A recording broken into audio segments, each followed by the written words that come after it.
বাঁধাকপি নিয়ে অনেকেরই একটা ভুল ধারণা রয়েছে যে বাঁধাকপি বোধহয় মাছের মাথা দিয়ে ছাড়া ভালোই লাগে না। কি আপনিও কি সেই দলের মধ্যে পড়েন? যদি পড়েন তাহলে বলবো আজকের ভিডিওটা আপনাদের জন্য। বা সেই দলের মধ্যে না হলে যে চোখ বন্ধ করে বসে থাকতে হবে এমনটাও না, তারাও দেখতে পারেন। তার কারণ আজকের বাঁধাকপি রান্নাটা অদ্ভুত দারুণ হয় খেতে। নিজের ঢাক নিচে পেটাবো সেটাই স্বাভাবিক, কিন্তু আপনারা এইভাবে করুন, আপনারাও আমার ঢাক পেটাবেন সেটুকু কথা দিতে পারি। এতটাই সুস্বাদু হয়। এনিওয়ে, নমস্কার বন্ধুরা, পিঙ্কির আহারের দরবারের আর একটি নতুন পর্বে আপনাদের সকলকে স্বাগত জানাই। তো আজকে করে দেখাবো বাঁধাকপির একটা অদ্ভুত দারুণ রান্না, যা সত্যি অদ্ভুত দারুণই খেতে হয়। দেরি না করে বরং শুরু করি আজকের এই দারুণ রেসিপিটি। এর জন্য প্রথমেই একটা আস্ত বাঁধাকপি নিয়ে নেব। না, আস্ত যে হতেই হবে এমন ভাবার কোনো কারণ নেই। আপনাদের যতটুকু প্রয়োজন ততটুকুই তো করবেন। তো বাঁধাকপি কাটাটা একটুখানি শেয়ার করি। একটু ভালো পাতা দেখে একটু বড় বড় সাইজ করে কেটে নিতে হবে। যেটুকু পাতা বাড়তি মনে হচ্ছে সেটুকু ফেলে দিলাম, আর এরমভাবে টুকরো করে নেব।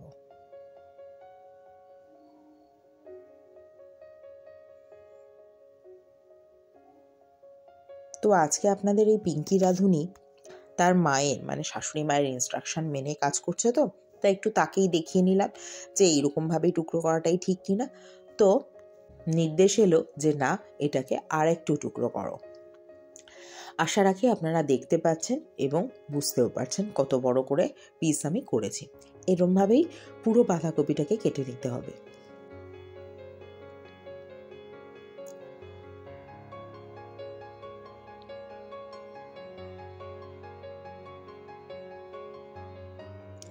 আর পুরো যে বাঁধাকপিটা দেখলেন আমি যে সবটুকু দিয়ে দিয়েছি তা না, যতটুকু প্রয়োজন ততটুকু নিয়ে একটা কড়াইতে আমি একটু এটা ভাপে দিয়ে নেব, ভাপে বসিয়ে দেব। এবার যদি সময় বলেন যে কতক্ষণ ভাপে দিয়েছি, আমি এখানে মিনিট 5-6 ভাপে দিয়ে নিয়েছি একটু হাই ফ্লেমে। আপনারাও বাঁধাকপিটা একটু নরম হয়ে আসা পর্যন্ত ভাপিয়ে নেবেন। সব ধোঁয়ায় ধোঁয়াময় হয়ে গেছে, তবে ধোঁয়া কাটিয়ে টেক্সচারটা একটু দেখাই। দেখে নিশ্চয়ই বুঝতে পারছেন অনেকটাই কিন্তু নরম হয়ে গেছে। আমার বাঁধাকপি সেদ্ধ করা হয়ে গেছে, বা হাফ সেদ্ধ যেটাই বলেন না কেন। আমি এবার এটাকে তুলে নেব। খুব যত্ন করে সুন্দর করে আমি জল থেকে বাঁধাকপিগুলো আলাদা করে নিচ্ছি। আপনারা যদি যত্ন করে নাও পারেন, মোটামুটি তুলে নিলেই হবে। কি যে উল্টোপাল্টা কথা বলছি। আচ্ছা, কড়াইতে কিছুটা সর্ষের তেল গরম করে নিয়েছি এবং তার মধ্যে এরকম বড় বড় করে কেটে রাখা আলুগুলো একটু ভেজে নেব। এরকম একটু বড় বড় করেই কাটবেন, তাহলে দেখতে খুব সুন্দর লাগবে। আলুটা যাতে তাড়াতাড়ি মজে আসে সেই জন্য আমি একটু ঢাকা দিয়ে দিলাম। অল্প লাল লাল করে আমি আলুটাকে ভেজে নেব।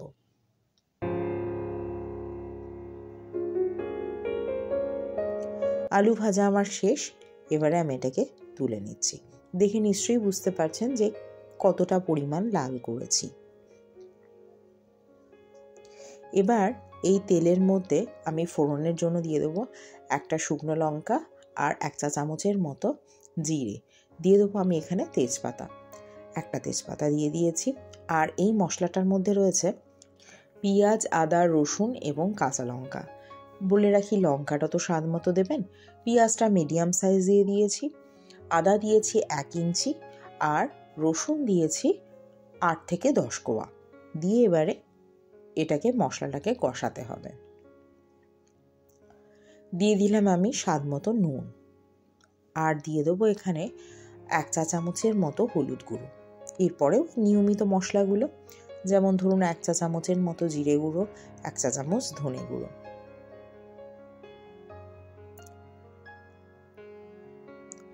দিয়ে এবারে ভালো করে মশলাটা কষিয়ে নেব।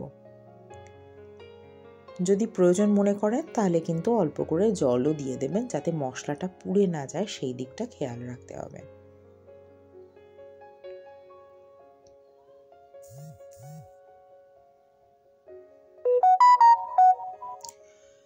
আমি দিয়ে দিলাম এখানে স্বাদ মতো চিনি। আমি একটু বেশি চিনিই ব্যবহার করি। আমি এখানে 1 টেবিল চামচের মতো চিনি দিয়েছি। আর ওই মশলাটা যাতে পুড়ে না যায় সেই জন্য দিয়ে দিলাম একটুখানি জল। এখন তো সামাজিক মাধ্যমে অনেক রকমের রান্না দেখতে পাবেন, আমি নিজেও তো কত রান্না করে থাকি, কিন্তু এই রান্নাটা মায়ের মা মানে আমার শাশুড়ি মায়ের মা খুব করতেন। ভাবুন তো, সেই সময় যেখানে কোনো সামাজিক মাধ্যম বলে এরকম কিছু ছিল না, সেখানে এই রান্নাটা ওনার কাছে খুব ওনার হাতের এই রান্নাটা ভীষণ জনপ্রিয় ছিল। আচ্ছা, কথায় কথায় আমি কিন্তু দিয়ে দিলাম একটা টমেটো, একটা মিডিয়াম সাইজের টমেটো, আর ওই আগে থেকে অল্প ভেজে রাখা আলুটা দিয়ে এবারে মশলার সাথে এটাকে কষিয়ে নেব। কিন্তু ওই একটা জিনিস খেয়াল রাখতে হবে যাতে মশলাটা পুড়ে না যায়, তার জন্য আমি একটু জল দিয়ে দিলাম। দিয়ে এবারে আলুটার সাথে মশলাগুলোকে খুব ভালো করে কষিয়ে নেব। মশলাও কষানো হবে আর এইদিকে আলুটাও সেদ্ধ হয়ে যাবে।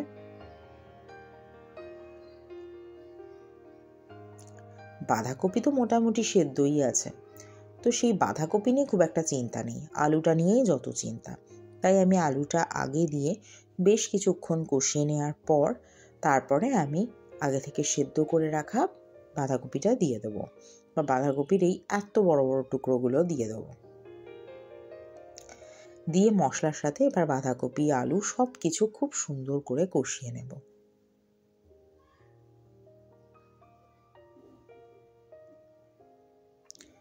আর একটা কথা বলে রাখি, আমি মাকে যখন জিজ্ঞেস করলাম, মা এর মধ্যে কি জল দেবো, বলছে না না না না, একদম না, ঢেকে ঢেকে রান্না করো।